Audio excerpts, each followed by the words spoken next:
27 batch বিগত 19 বছরের সবচেয়ে খারাপ রেজাল্ট হয়েছে এবছর। পাশের হার মাত্র 62.25%। মানে একটা ক্লাসরুমে যদি 100 জন থাকে তার মধ্যে 38 জন পাশই করতে পারেনি। কেন এই বিপর্যয় হয়েছে আর তোমরা স্পেসিফিক্যালি কি করে এটা ওভারকাম করতে পারবা সেটা শেয়ার করব আজকের ভিডিওতে।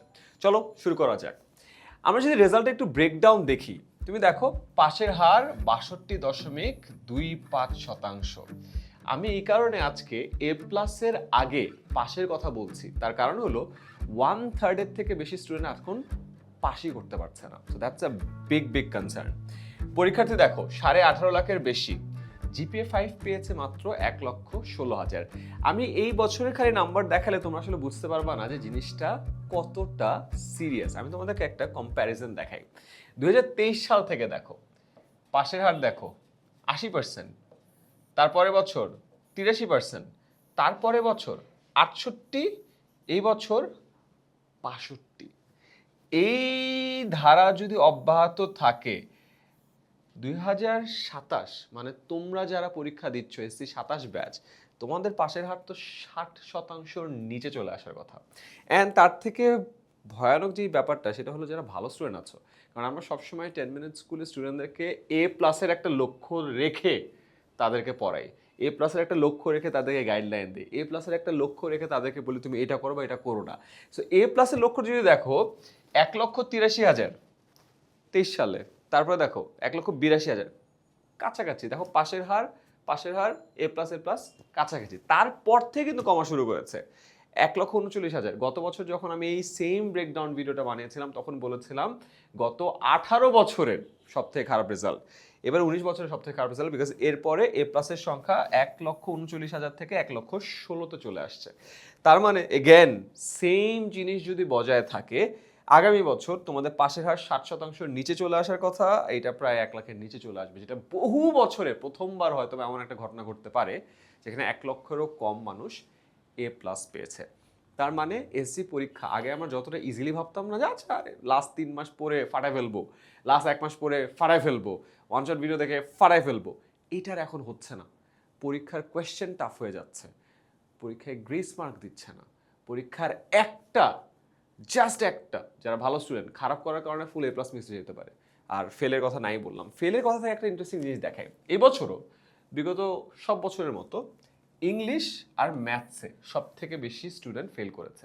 এখন আমার ভিডিওটা আগে সারা বাংলাদেশ থেকে দেখবা, আমি এখানে একটা বোর্ড ভিত্তিক অ্যানালিসিস দেখিয়েছি। যেমন দেখো ময়মনসিংহ বোর্ডে ইংলিশে ফেল করেছে 33%।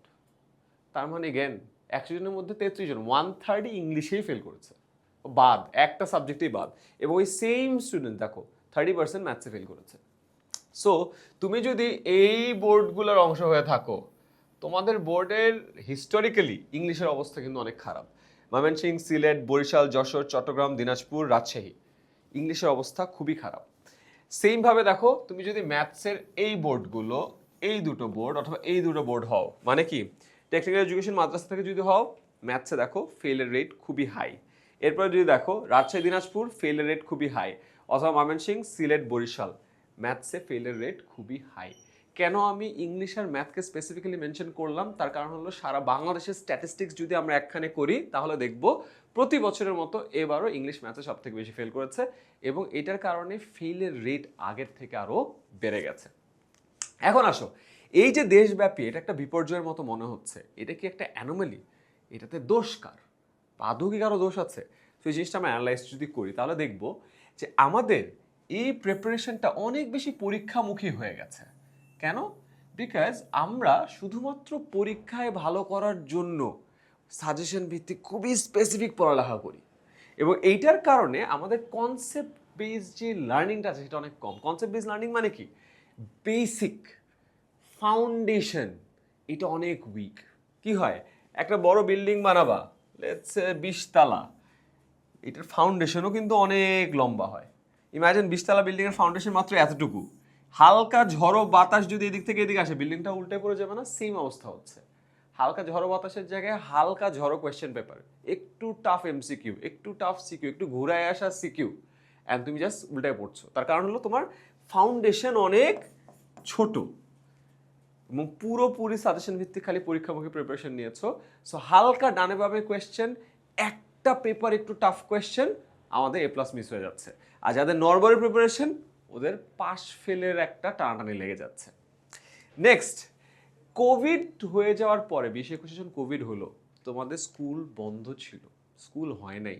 তারপর যখন 2 বছর পরে তোমরা স্কুলে আসলা, লেটস সে কেউ একজন ক্লাস 6-এ ছিলা, 6 আর 7 পড়ো না, ডিরেক্টলি এইটে চলে আসো। 6-7 যে গ্যাপটা আছে, ওই গ্যাপটা কিন্তু রয়ে গেছে। এইটে এসে ওই গ্যাপটা তুমি কাভার করতে পারো নাই। অ্যান্ড এই গ্যাপটা তুমি পুরোপুরি কাভার করতে না পারার কারণে, এই যে আগের স্লাইডে তোমাদেরকে বললাম না, তোমাদের কনসেপ্ট বেস লার্নিং অনেক কম, তোমাদের ফাউন্ডেশন অনেক ছোট। এই ফাউন্ডেশন অনেক ছোট থাকাটা শুরু হয়েছে হলো কোভিড যখন শেষ হয়, তার পরবর্তী টাইমে লার্নিং যে গ্যাপটা ছিল, এটা আমরা কেউ কাভার করি নাই। ক্লাস 8-এ আসে আসলে ক্লাস 6 আর 7-এর অঙ্ককে কেউ করছো? বা যে 9-এ ছিল, 7 আর 8-এর অঙ্ক করছো? যে 10-এ উঠছো তার আগের 2 বছর অঙ্ক করছো? করো নাই। ইংলিশ করছো? করো নাই। সো এখানে একটা ফাউন্ডেশনাল গ্যাপ তৈরি হয়েছে। এখন এই গ্যাপ যদি তুমি কাভার না করো, তুমি এসএসসিতেও সাফার করবা। এইচএসসিতে যায় যখন সিলেবাস এসএসসির থেকে 3 থেকে 4 গুণ হয়ে যায়, বা অ্যাডমিশনে কনসেপচুয়াল কোয়েশ্চেন আরও বেশি আসে, তখন তুমি আরও অনেক বেশি সাফার করবা। So time to actually realise this, যে তোমার একটা গ্যাপ আছে এবং ওটা কাভার করতে হবে। অ্যান্ড লাস্টলি, গ্রেস মার্ক না দেওয়া। দেখো, আগে যদি কেউ 79 পাইতো, বোর্ড থেকে একটা নির্দেশনা ছিল, আচ্ছা ওটাকে 80 বানায় দাও, বলে 78 আছে, দেখো না 80 বানায় দেওয়া যায়। এটাকে গ্রেস মার্ক বলে। এখানে কত মার্ক গ্রেস দিল? তোমাকে 1 মার্ক গ্রেস দিল। এখানে কত মার্ক গ্রেস দিল? তোমাকে 2 মার্ক গ্রেস দিল। গ্রেস দিল, একটু মায়া করলো, জাস্ট ঠিক আছে, ছেলেরা তো ভালো, মেয়েরা তো ভালো, কাছাকাছি গেছে, ওকে দিয়ে দিই।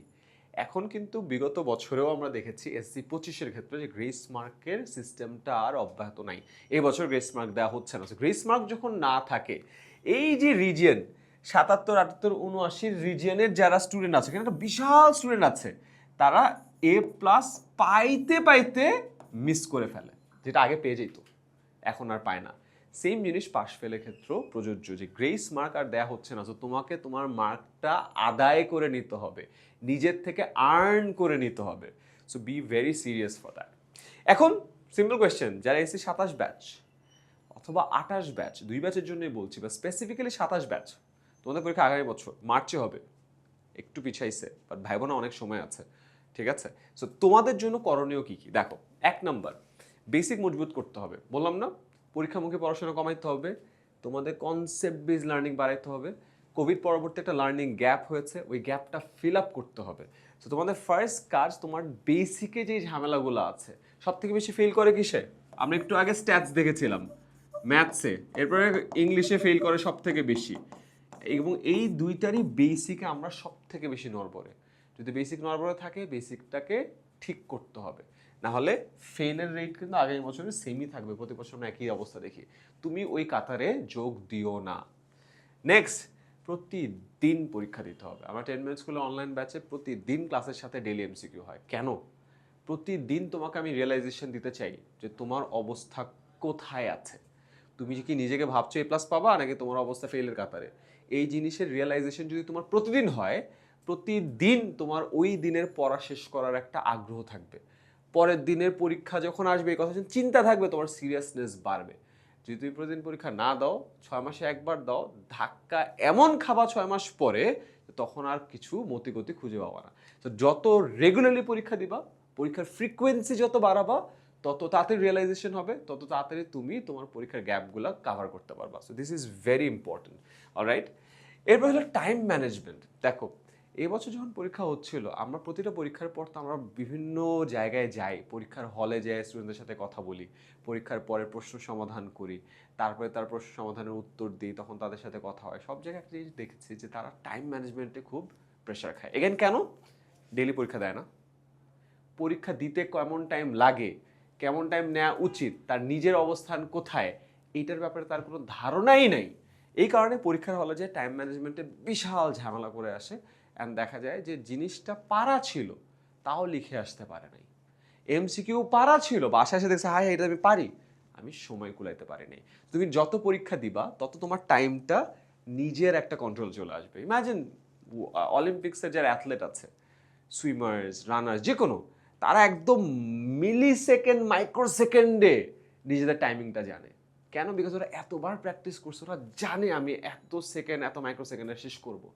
সো ওই প্র্যাকটিসটা তাদের অলিম্পিক্সের ফাইনাল রেসে যায় হেল্প করে। বিকজ এতবার পরীক্ষা দিয়ে দিয়ে দিয়ে দিয়ে একই রেস বারবার করে করে সিমুলেশন করে করে ওরা একদম টাইম ম্যানেজমেন্টটা প্রিপেয়ার করে রেখেছে। সেই জিনিসটা তোমাদের জন্য খুবই ইম্পর্ট্যান্ট। অ্যান্ড লক্ষ্য ঠিক রাখতে হবে। এখন থেকে তুমি যদি তোমার টার্গেটটা ফিক্স করো যে আমি এটা করতে চাই, তোমার জন্য এটা অ্যাচিভ করা খুব সহজ হয়ে যাবে। আমি অলওয়েজ বলি goal setting plays a big role in someone success. দেখো আমরা 2025-এ এসি 25-এ আমাদের 5179 জন স্টুডেন্ট A+ পেয়েছিল।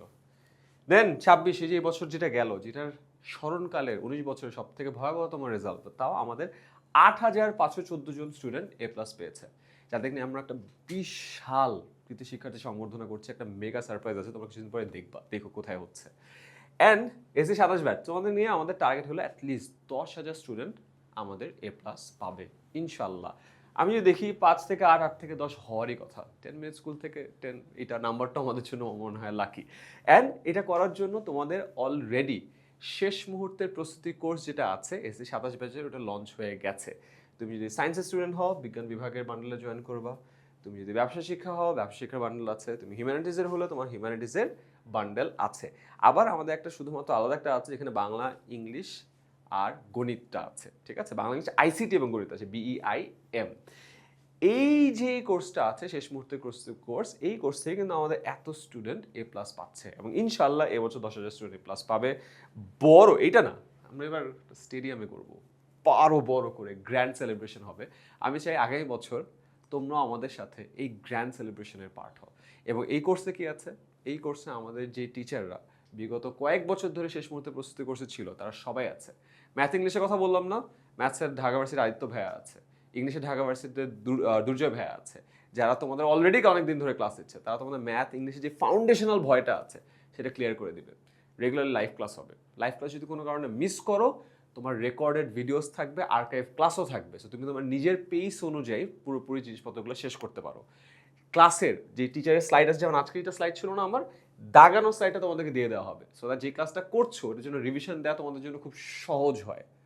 ডেইলি পরীক্ষা দেওয়ার কথা বলেছিলাম, ডেইলি পরীক্ষা হবে, মডেল টেস্ট হবে, ফুল লেন্থ মডেল টেস্ট হবে। সো সব কিছু তুমি এক জায়গায় পেয়ে যাবা। আর তোমাদের সবাইকে নিয়ে আমরা একটা ফেসবুকে সাপোর্ট গ্রুপও রাখবো, যেখানে যে কোনো ধরনের question, concern, challenge, crisis, guideline যা দরকার হয় সব জিজ্ঞাসা করবে। ওখানে তোমাদের ব্যাচের সকল টিচার থাকবে, ইনস্ট্যান্টলি তোমাদেরকে সেই ফিডব্যাক দিয়ে দেবে। তো সিম্পল, তোমাদের কাজ পরিশ্রমটা করা, বাকি দায়িত্ব আমাদের 10 মিনিট স্কুলের ইনশাল্লাহ। তো তোমাদের সাথে আমাদের এই যে শেষ মুহূর্তের প্রস্তুতি কোর্স, যেটাকে আমরা সংক্ষেপে বলি এসি 27 SMP, শেষ মুহূর্তের প্রস্তুতি, সেখানে দেখা হবে। অ্যান্ড ইনশাআল্লাহ দিন শেষে তোমাদের পরিশ্রমে, তোমাদের বাবা মার যে সাহায্য সহযোগিতা আছে, তোমাদের টিচারদের হেল্প আছে, সব কিছুর মাধ্যমে A+টা ইনশাল্লাহ অর্জন করে ফেলবা। আর দেন তোমাদের সাথে দেখা হবে আমাদের মেগা কৃতি শিক্ষার্থী সংবর্ধনা অনুষ্ঠান ইনশাআল্লাহ। ভালো থেকো, সিরিয়াস হয়ে প্রিপারেশন চালায় যাও।